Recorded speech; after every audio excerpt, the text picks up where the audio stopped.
Meus amigos, desde 2005, 2006, quando os escândalos do Mensalão começaram a vir à luz do sol, um projeto de poder arquitetado por Zé Dirceu e Luiz Inácio da Silva, no Palácio do Planalto, para a compra de deputados e assim tocar o projeto de comunização do país sem muita dificuldade, a esquerda não parou de produzir escândalos. Não passou um ano desde 2005 para cá sem que os governos os sucessivos governos da esquerda, Lula, Dilma, depois Temer, não produzisse escândalos. Houve anos em que os escândalos eram mensais. Vinham à tona, mas logo desciam às profundezas do pântano por falta da devida cobertura da mídia podre, da grande mídia, sempre compactuando com as maracutaias esquerdófilas, que nos desnortearam a vida. Pois bem, 2019 já entrou para a história, um ano inteirinho de governo conservador, sem nenhum escândalo. É para comemorar ou não é para comemorar? Claro, acontece que isso não é divulgado. E não é divulgado por um propósito bastante simples. A grande mídia é contra Bolsonaro e tem feito de tudo para derrubá-lo desde o primeiro dia em que assumiu a presidência. Este modelo é copiado do americano, porque é assim que a grande mídia trabalha lá nos Estados Unidos. Esconde as grandes conquistas do governo Trump, mas trabalha diuturnamente com noticiazinhas fake, com qualquer coisa que possa manchar a presidência de Donald Trump. E isso tem, de certo modo, funcionado, porque chegaram com todo o pacote de acusações a Trump a um processo ridículo de impeachment que, aliás, será votado hoje. Um impeachment que certamente não dará em nada, mas foi produzido para gerar matéria na grande mídia, a fim de que as conquistas do governo fossem esquecidas ou simplesmente passadas por cima com o rolo compressor das notícias ruins. Essa é a matéria, por exemplo, o editorial de um site chamado Issues and Insights, que diz o seguinte: além do impeachment, Trump teve uma ótima semana. Vou ler só um pedacinho. Se a única intenção deles, da esquerda, era desativar a atenção do público de todas as boas notícias que se acumulavam ao redor do presidente Donald Trump, os democratas não poderiam ter cronometrado melhor seus votos de impeachment. Trump está conquistando vitórias que passam desapercebidas da mídia obcecada pelo impeachment, mas aparentemente não pelo público. Na semana passada, para dar exemplo, Trump garantiu um raro acordo com os democratas que assinaram o Acordo Estados Unidos-México-Canadá, que substitui o NAFTA. Aliás, o NAFTA sempre foi ruim para os Estados Unidos. Esse tem sido um objetivo de longa data de Donald Trump, que fez campanha para consertar o que ele chamou de o pior acordo comercial de todos os tempos para os Estados Unidos. Bem, eu li só um trechinho, porque esse trechinho dá bem a dimensão de quanto é parecida, semelhante à briga da grande mídia contra Bolsonaro. Aqui, por exemplo, uma matéria saída ontem, dia 17, no Jornal da Cidade Online, dizia o seguinte: Bolsonaro comemora o maior repasse da história do Bolsa Família, compromisso honrado. Na última segunda-feira, dia 16, o presidente Jair Bolsonaro comemorou através das suas redes sociais o maior repasse de verba da história do programa Bolsa Família. Segundo o presidente, serão mais de 5 bilhões de reais distribuídos para mais de 13 milhões de famílias de baixa renda. Abre aspas. O 13º está sendo possível, dentre outras razões, graças às melhorias na gestão do programa, que tem focado principalmente no combate às fraudes. O dinheiro deve ir para quem realmente precisa, afirmou Bolsonaro. Bem, aqui está o exemplo. Essa matéria deveria ter sido a manchete de toda a grande mídia, porque ela reflete apenas não uma preocupação social do governo, mas ela está imbricada em tudo de bom que esse governo já fez. A economia está voltando aos trilhos, a carga tributária está sendo desonerada, um pacote anticrime está tornando o Brasil mais seguro, ainda que um pacote retalhado, mas existe um histórico nesse ano de grande apreensão de drogas, existe também o crescimento do emprego formal e assim por diante.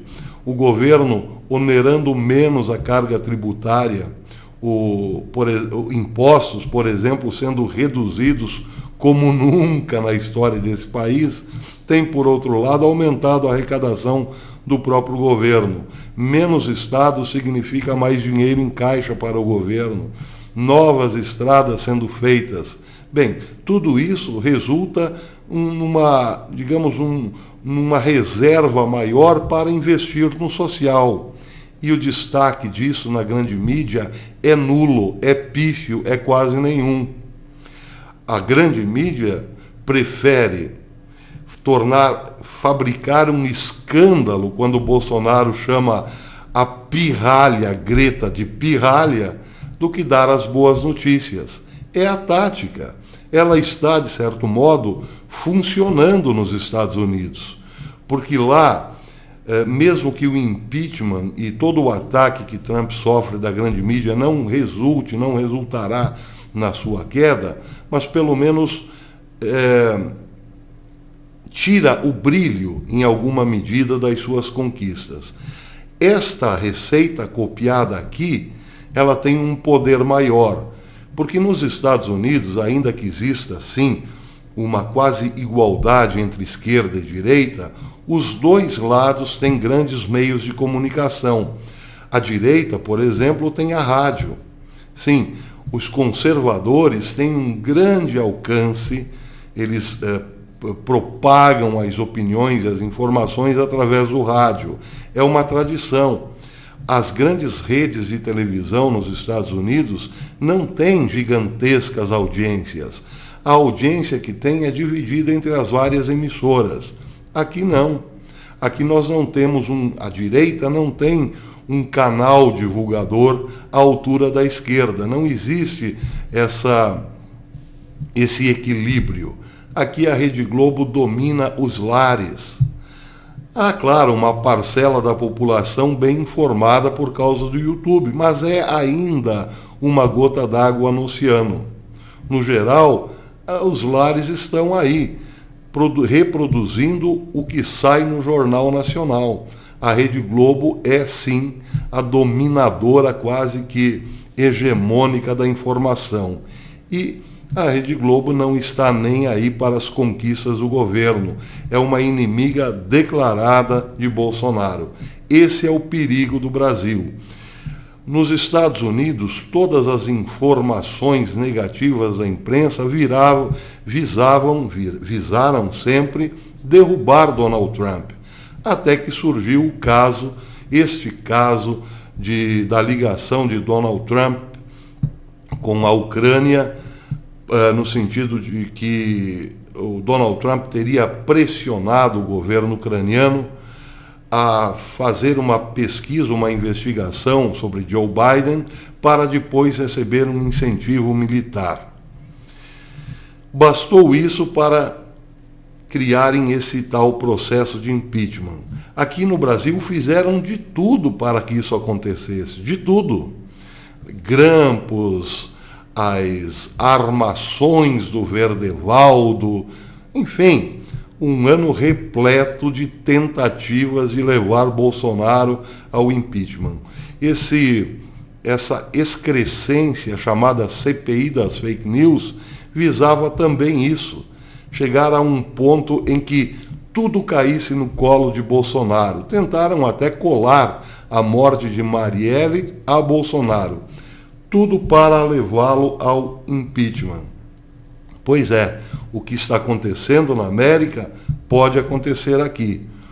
Os bons números do governo serão cada vez mais escondidos, até que surja, quem sabe aí, um canal, uma voz da direita para colocar as coisas nos devidos lugares. Quem sabe surja, de fato, um canal que coloque realmente os pingos nos is. Um canal de comunicação. Bem, esse canal está muito próximo de acontecer. Dia 19, o professor Olavo de Carvalho lançará o Brasil Sem Medo. Quem sabe o maior jornal, o único jornal realmente de direita no Brasil, para colocar de fato os pingos nos is. Vamos aguardar com bastante expectativa, porque é isso que nós precisamos aqui. Tentar equilibrar um pouco os veículos de comunicação. Hoje quase todos estão na mão da esquerda. Aqui no YouTube, graças a Deus, ainda existem opções, mas como disse, é pequeno. Depende do empenho de todos nós. Precisamos valorizar, sim, a mídia que, pelo menos, se não está ligada ideologicamente a Bolsonaro, pelo menos é um pouco imparcial nas informações. Isso é o mínimo que nós precisamos, mas temos que avançar. Daí porque canais como esse aqui, professor Belei, pede sim a sua colaboração, porque é uma questão hoje muito importante. Não é apenas proteger o governo Bolsonaro, é criar as bases para que exista daqui para frente uma tradição de direita. Bolsonaro não ficará para sempre no poder. E este sonho não pode acabar com o fim do governo Bolsonaro. Ele tem que ser a plataforma para outros e sucessivos governos de direita, governos conservadores. O Brasil terá jeito sim, mas depende muito de nós. Basta olharmos para os Estados Unidos. A esquerda lá nunca foi tão forte. Estava tudo prontinho para eles dominarem totalmente o país, desmantelarem os Estados Unidos por dentro, comunizarem os Estados Unidos, tornarem um braço forte do globalismo como fizeram na China. Não conseguiram ainda. Por quê? Porque a resistência dos conservadores é muito forte, estava arraigada já há muito tempo. Como disse, eles têm o rádio e têm a informação. Por isso lá as fake contra o governo não pegam tanto. Nós precisamos disso aqui também. Em relação à política internacional, uma notícia muito preocupante dada no Telegraph, no inglês Telegraph, replicada nas mídias de Israel, diz que a Turquia está permitindo que o Hamas planeje ataques contra Israel lá em Istambul. Existe hoje, por parte do governo turco, uma complacência, uma condescendência muito grande para as atividades do Hamas em solo turco. O Hamas tem centros de treinamento em Istambul. Treinamento para quem? Para terroristas, obviamente. E de lá, de Istambul, planejam atentados contra autoridades israelenses. Essa matéria está no Times of Israel. Pois bem, ela não surpreende tanto, porque esse canal vem alertando que a Turquia de Erdogan é sim um perigo para Israel, como é para a Europa, para os Estados Unidos, para a OTAN, de resto. Em 2003, quando Erdogan subiu ao poder, ele descosturou as sólidas alianças que a Turquia tinha com o Ocidente e também com Israel. Até 2003, a Turquia tinha uma excelente relação com Israel, até porque a Turquia se assemelha um pouco com Israel. É um país que não tem grandes laços, grandes relações com o mundo árabe, não se dá muito bem com o Irã, pelo menos não se dava, e queria ser parte, sim, da Europa, mas também tinha ótimas relações com Israel por conta do mesmo problema. A Turquia tinha o problema dos curdos dentro do seu território, como Israel tem o problema dos palestinos dentro do seu território. Por várias razões, também comerciais, na área de pesquisa, a Turquia tinha boas relações com Israel, trocava muitas figurinhas, tinha um bom mercado com Israel. Depois que Erdogan chegou ao poder, essa vocação turca de se ocidentalizar deu uma guinada de 180 graus. A Turquia quis se orientalizar, descosturou velhos acordos, criou problemas para a OTAN, como vocês sabem, comprando armas russas, por exemplo, está criando ainda vários problemas em relação aos curdos da Síria e assim por diante. Erdogan fez alianças com o Catar, enfim, fez alianças com a Rússia, fez alianças com o Irã e passou a ser uma ameaça aos velhos amigos, principalmente Israel. A última ameaça, a penúltima ameaça da Turquia está no Mediterrâneo. Israel, eu costumo dizer, está cercada por todos os lados. Com a presença da Turquia no mar Mediterrâneo, aí a história fica literalmente completa, todos os lados mesmo, porque a oeste de Israel tínhamos apenas o mar. Pois é, agora temos o mar e navios turcos perigosos rondando a região, principalmente depois que Israel anunciou que no poço de Leviatã existe uma quantidade imensa de gás que pode tornar Israel uma potência exportadora do produto. Pois é, aí cresce também a animosidade turca. Agora, a última ameaça é essa.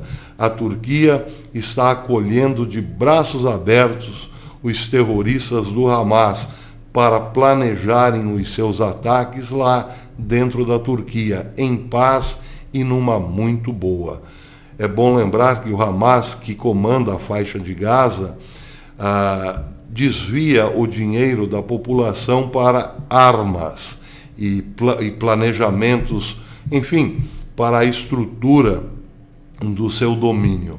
Só que o povo, 53% dos palestinos que vivem na faixa de Gaza estão na miséria. 53%. Quase 6 em cada 10 palestinos da faixa de Gaza vive em condições miseráveis. Pois é, e isso tudo é usado como massa de manobra. É preciso para o Hamas que exista uma massa de miseráveis para, a partir de suas misérias, fomentar o ódio contra Israel. Tudo isso é apoiado pela Turquia. Pois é. Até depois.